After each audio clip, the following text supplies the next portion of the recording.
All aboard! Ladies and gentlemen, boys and girls, basketball fans of all ages, I am Beast Mike. You have now arrived at my train of thought. It's time to turn my focus from the NFL to the NBA with my power rankings. Now, I had a little bit of a tough time deciding which version of tiers to go with. I decided to go 5 tiers, 6 teams, and try to pay some homage to some of the more intriguing teams in NBA history. Some you'll understand right off the bat, some I will explain. Let's get to business right away with one of the teams you'll understand right off the bat. The 1972-73 Sixers, aka the worst full regular season, and by full I mean 82 games regular season in NBA history, 9-73. I thought this team at number 30 was going to get there, but somehow they'd have to lose out to even match this record. Washington shouldn't equal Sixers. Like I just mentioned, the Wizards would have to lose out to even match the 72-73 76ers with 9-73. Instead, they're just going to be an average, normal, really, really bad team. Obviously, the play for the Wizards is to get Cooper Flagg to kind of help save this franchise. They need a star immediately and ASAP. I'm actually a little surprised they didn't waive Chris Middleton, to be honest. Then again, he's kind of injured, so what do you really... He's injured a lot, so what are you really going to do? Again, the Wizards are just going to be normal bad, not all the way awful. But they are going to probably have a 1-4 shot at Cooper Flagg, if Flagg decides to come out. New Orleans, epic cratering. I thought the Pelicans were going to make a run this year. I really did. With the talent, maybe a healthy Zion for once, somewhat healthy CJ, somewhat healthy Brandon Ingram, and a lot of the depth pieces they have to fill out the rest of the roster, I would have thought the Pelicans were going to make it move and make it happen. Instead, they really didn't. They cratered pretty much from the word go. Too many injuries to count for their big 3 guys, and obviously they traded Brandon Ingram right before the deadline. Ingram immediately signs a deal in Toronto right after the trade, and it's an absolute mess. I'm actually kind of amazed Zion is still a Pelican. I wonder how long he will last as one. And if you're New Orleans, you just tear it down and try to get a fresh start because this one just isn't working. Charlotte, LaMelo, Brandon, Miles. You have an intriguing 3. Is it enough to win a title? I'd say no, but it's intriguing. LaMelo Ball is healthy. He looked like a borderline all-star and has played as such. Brandon Miller is having a pretty solid year 2 with his team. And I like what I'm seeing from Brandon Miller. Miles Bridges, very effective third piece. And in truth, maybe they just need a headliner piece in front of LaMelo where it turns down the pecking order a little bit, but it puts them finally on the right track. Where do you go here if you're Charlotte? If you win the lottery, obviously Cooper Flagg's the prize for everyone. But does Charlotte really need to win the lottery, though? Utah, finally tanking properly. 2 years ago, the Jazz probably wanted to tank for Victor Wembanyama, and turned out Walker Kessler turned out to be a really good rookie, and Lauri Markkanen turned out to be an all-star. So they couldn't tank, even though they kind of sort of wanted to. Last year, probably not worth tanking for. Utah was just a normally bad team. And now this year, they're just awful. And it's a good time for them to be awful. And a good place for teams to dump salary and bribe to get picks and whatnot. Good. Utah's finally tanking properly. They do need that star guy. Can Cooper Flagg be that guy if they get him? We'll see. Toronto, Barnes and Brandon. Like I mentioned with the New Orleans portion of this, Brandon Ingram immediately signed a long-term deal to stay in Toronto to join up with Scottie Barnes. Toronto is kind of sort of tanking like they need to. Good job. That pick last year that they gave away to San Antonio for Jakob Poeltl turned out to be really bad, as I'll mention with the Spurs later. But in this case, it's not bad what they did here, Toronto. Good job. No, this team is nowhere close to a title, and I'm kind of glad they could just kind of reset with Scottie Barnes and Brandon Miller. I would love for them to get Dylan Harper from Rutgers and go from there, but we'll see. We'll see what they do. And Philadelphia. Understood, new assignment. You may have heard me say this every now and again. A sports soul for a sports soul. And if you've been following along with me on social media, you know the rules by now. one team sacrifices themselves for another. In this case, I would say the Sixers sacrificed this season for the Eagles. And the Sixers season capsizing this badly, where Paul George is looking like an albatross contract. Joel Embiid's not that far off. At least Embiid's won an MVP in his career. And his stint in the Olympics turned out to probably be an abject disaster and basically capsized this and next season, to be honest. If Embiid got the surgery now, would any of us miss him? I wouldn't. I think it's perfectly fine for him to just get the surgery now and come back in October or November and see what's happening. Because this season's basically over, and I would rather the Sixers just bottom out, just crater. There's no point in doing this. And Paul George just does not fit. Poor Tyrese Maxey. Mans is having the best season of his career, and it's going to be a waste because nothing else around him works. Now to the 71-72 Phoenix Suns. You're probably wondering, why would I mention this as the next tier? Well, this team won 49 games and missed the playoffs. To this day, they are the best team in NBA history to miss them by record. Let's get to the teams in this tier. Brooklyn, properly rebuilding. Similar to Utah and Toronto, you're finally tanking and you're tanking properly. Good. You have the two Cams. Both guys somehow were not traded at the deadline. All right, solid, stable pieces. You do need a star, no question. They've got some picks to trade for a star. Fine. But at the very least, you have some stable pieces to build with one. How will they get a star? Well, they have a little bit of money at the end of the season in free agency. Not a lot of teams really do because of the mid-level exceptions and all the other stuff. But Brooklyn will have a little bit of cash to play with. What will they do with it, though? Chicago finally traded LaVine. We waited 2 years for this, to be honest. They should have did this a couple years ago to properly rebuild, but Chicago kept kicking and screaming, we can still contend. Everybody knew that they couldn't, and now they're realizing the hard way that they should have traded Zach LaVine 2 years ago. We are where we need to be. The Bulls got their pick back, which is fine because it might not have converted. It was top 10 protected from the San Antonio, so they might not have gotten it had they kept this going, but they were able to get it back, and I think they need it way more than the Spurs do, to be honest. Portland seems kind of stuck. I'm a little disappointed that Scoot Henderson and Shaedon Sharpe and a few of those other young kids that Portland's got have not taken that proper step forward. I'm a little surprised by this, to be honest. I thought the Blazers, I didn't think they'd be a playoff team. Maybe by now they would kind of sort of be flirting with the play-in, and we'd get an Anthony Simons type of jump, or DeAndre Ayton would do something productive. Turns out we really haven't gotten that, and it's a little disappointing. I think Portland's got some things. Maybe they just need a better direction or better coaching or somebody that can play defense. Something just seems amiss. Atlanta. East really sucks. After Orlando, I don't like pretty much anybody in the Eastern Conference. Orlando would be the 7th seed. Atlanta would be the 8th seed. Atlanta's 3 games under 500. It's not great. Sure, Trae Young is doing what Trae Young does, which is score and kind of sort of not much else. And they've got okay depth, especially at the forward spots.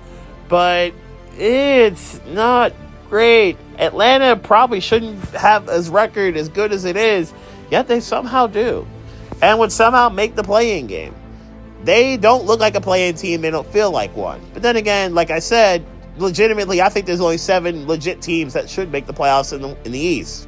And Orlando's record is only what it is because they didn't have Franz Wagner and Pablo Banchero, and I'll get to Orlando in a little bit, Paulo and Wagner for a month plus. Anyway, when it comes to the Hawks, will they hold this spot, though? Will they keep it together for the last month and a half run, to really 2 months, to get to the NBA playoffs? Time will tell. Miami, losing the divorce. So since the Heat and Jimmy Butler finally parted ways in the worst sports breakup ever, they have lost 4 straight, Miami has. Meanwhile, Golden State looks like they have a new lease on life in the Western Conference. Not great. I'll get to the Warriors in a little bit. But when I talk about the Heat, I kind of like what they have. They ironically need a front man that's not Butler in terms of personality to help guide them forward. But I like what they kind of have when it comes to decent depth, a lot of length, and dudes that are scrappy and will get after it on defense, and okay shooting. Jaquez, Hero, and Duncan Robinson, solid shooters. Hero having a very good year. Ware and Adebayo, good interior presences on defense. Jovic, potentially solid stretch 4. He's, I think, only okay. I don't think his ceiling's that high, but his floor isn't that low either. Miami's got good depth. I just don't think they can get by without having that star. That's just the one thing they're kind of sort of missing. Who would have thought? And San Antonio, playing worthy? They haven't looked it the last couple of weeks, to be honest. This rodeo road trip does seem to trip them up a bit. Obviously, getting De'Aaron Fox is going to kind of shift things a little bit, and the rest of this season is going to look, I think, a little different from the first half of the year, where Fox and Wemby kind of worked themselves into a rhythm, and Stephen Castle, I think, should get more time when it comes to playing, because Castle looks like he could be really, really special. The fact that they didn't have to give him up to get Fox is absolutely wild. I don't know what the Kings were thinking. San Antonio, even if they don't make the playoffs, is still in excellent shape going forward. There's just way too many picks, eventual good amount of money, and the fact that you already have a top 10 player in the league in Wemby, you're going to get some guys, not named Fox, to play with Wemby and with Castle and whatever else they're going to throw together with them. San Antonio is going to be in real good shape for the future, even if they don't make the play-in. Let's get to the OGs of the 8th seed. The 93-94 Denver Nuggets, the first 8th seed to actually win and beat a 1 seed. They beat the Sonics in the iconic picture you see here with the late, great Dikembe Mutombo. Rest in paradise. Phoenix, league's worst situation. It's hard to think of anyone in a worse spot than the Suns. Your organization is a mess, and that's by a lot of accounts. You have the most unmovable contract in the NBA. That's the Bradley Beal deal, where it's no trade, it's $40+ million, he don't want to go nowhere, and they can't move him anywhere for any reason. They could have had Jimmy Butler, but Bradley Beal didn't want to go anywhere. And now they're kind of trapped. They might have to trade Kevin Durant, who's kind of sort of getting older. And they're not going to trade Devin Booker, even though they'd probably get a king's ransom for him. They don't have picks. They had to give up a first-round pick to unload Nurkic, and that pretty rough contract because of his injuries and all. It's a mess. Phoenix really got broken by Luka Doncic. They've tried so hard to recover, and it seems like every move they've made has gotten things worse. Yikes. Detroit, proud of you. I mentioned the East before, where after Orlando, I don't like any of the teams in the East. Detroit is not after Orlando for once. They're actually 6th. Cade Cunningham and company, they're playing pretty well. Now, obviously it's a shame that Jaden Ivey got hurt, and that's a real devastating loss. Will Ivey be back before the season ends? I'd love to see it, because him and Cunningham are starting to really cook. Detroit has actually turned a corner, and I'm actually really proud of the Pistons. Well done. Keep this going. Are they title contenders yet? Absolutely not. But the fact that they're not plummeting, cratering in last place and bringing pain and misery to people in Motown, it's a whole lot of progress. I'm proud of you, Detroit. Speaking of Orlando, the Magic. Realizing your potential. Again, getting Wagner back, getting Paolo back, good looks. The Magic have a lot of solid pieces. I don't know if I trust their shooting, but I do trust those 2 guys. They are very, very good. They could use that wing guy that can truly score, because Paolo and Franz are your 4 and your 5, but Orlando's in a real good spot. And have they learned from what they didn't do last year against the Cavaliers, where Cleveland basically shot the lights out on them and clamped them in that Game 7? We will see. But Orlando's going to have to make the playoffs first. Sacramento, Chicago West. And it's a little disrespectful to DeMontis Sabonis, but DeMar DeRozan and Zach LaVine being teammates again, it was not on my bingo card before this season. And really wasn't on my bingo card before this month. Yet they are. And the Kings are actually in the playoffs right now, which is a little surprising considering they didn't feel like a playoff team for a minute. But they're actually starting to get it together somewhat. The Roses hit some clutch shots. one of which being the Mavericks right before the All-Star break.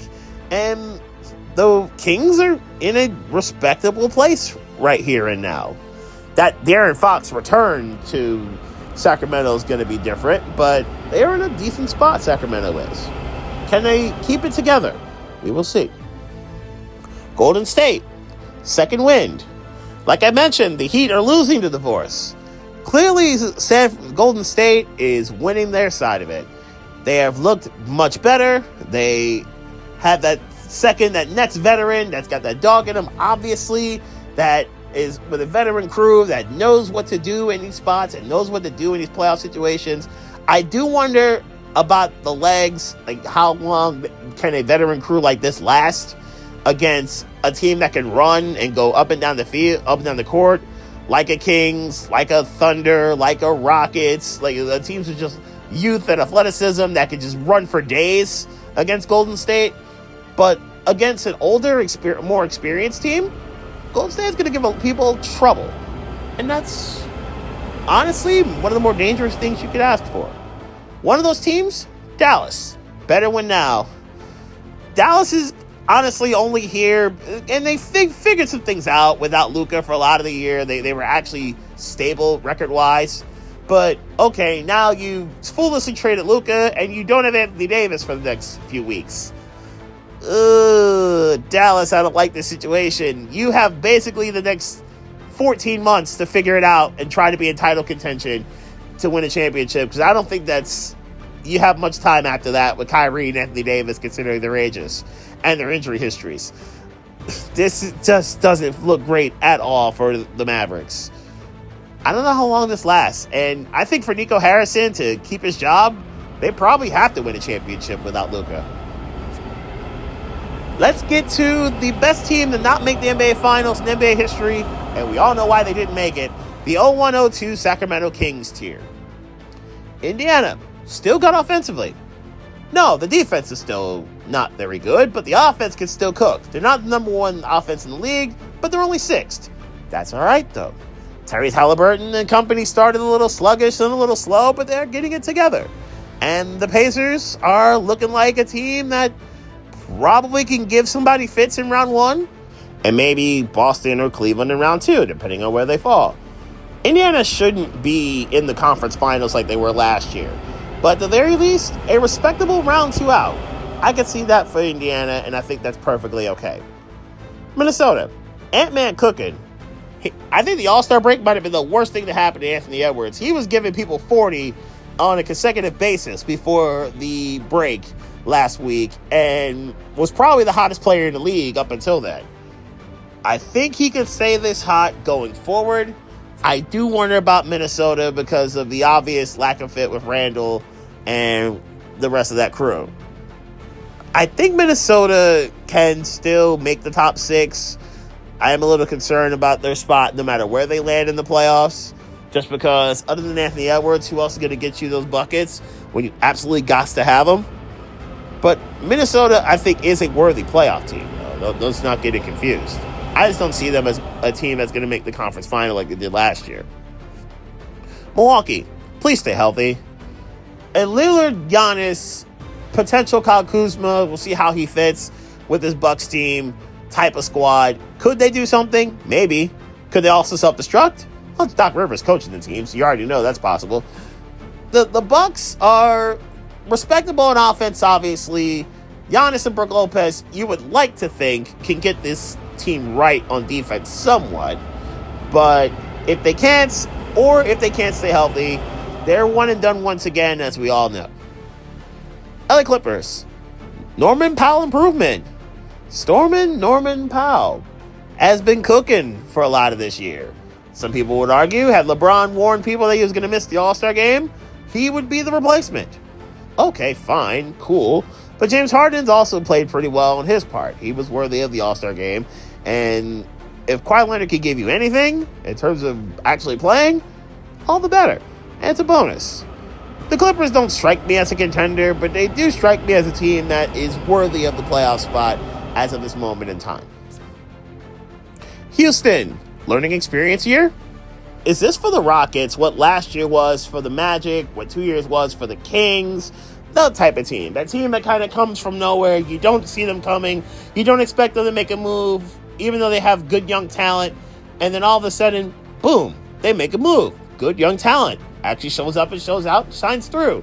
Jalen Green and Amen Thompson have been, I would say, easily the most improved duo of the year. Green may win most improved outright, and Amen Thompson's not that far behind him. Both those guys are balling out. Şengün has looked like a very worthy center over the last couple of years, and he's getting his flowers. I like what I'm seeing from the overall depth of this team. Is it too much depth? Maybe. But the Rockets are a team that I think could give an older team problems just because of that depth, youth, and athleticism. I don't know when it comes down to money time, if they can hold up against a team like the LA Lakers, present and future. Dallas gave them a golden ticket, Willy Wonka challenge, and now I think the Lakers are going to know what to do with it. Luka Doncic is going to obviously handle business after LeBron is done. We all know this. In the meantime, between time, there's good news and bad news, I think, for this Lakers team. First, the good.